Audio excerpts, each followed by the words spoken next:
Je, ushawahi kuwaza kwamba gari la umeme, speaker za bluetooth na hata mitambo ya upepo vinategemea madini ambayo Tanzania inayo? Madini hayo yanaitwa rare earth element na yanaweza kuwa moja ya hazina kubwa zaidi za Tanzania. Rare earth element ni kundi la madini 17. Wale waliosoma chemistry watakuwa wanaelewa nini nazungumzia. Haya madini ni muhimu sana katika teknolojia ya kisasa. Ingawa yanaitwa rare tukiwa tunamaanisha ni adimu, lakini ukweli ni kwamba yanapatikana sehemu mbalimbali duniani, lakini ni vigumu kuyachimba na kuyachakata tu.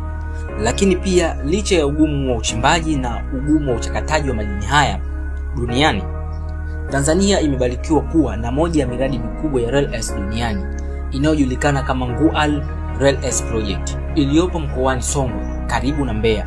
Mradi huu una madini muhimu kama neodymium na praseodymium ambayo yanahitajika sana katika teknolojia za kisasa.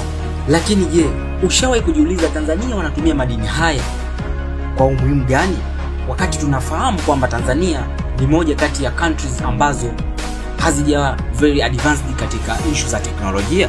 Okay, licha ya kutokuwa moja kati ya nchi ambazo ziko very advanced katika teknolojia, Tanzania tunaweza kufaidika kuwa na haya madini kwa kutengeneza sumaku za nguvu zinazotumika kwenye mota za magari ya umeme.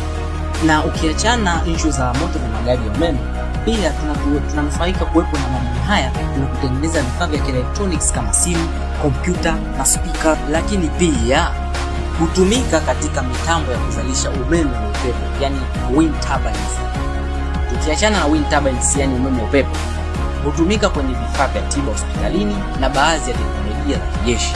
Mbali na matumizi hayo, mradi wa Ngual unatarajia kuleta ajira, mapato ya serikali na kuchochea maendeleo ya miundombinu katika maeneo yanayozunguka. Serikali ya Tanzania pia ina umiliki wa sehemu ya mradi huo. Je, unafikiri rare earth inaweza kuwa madini yatakayobadilisha uchumi wa Tanzania kuliko hata dhahabu na madini mengine? Andika maoni yako hapo chini. Usisahau kusubscribe channel yetu kwa new updates kama hizi. Shawix TZ.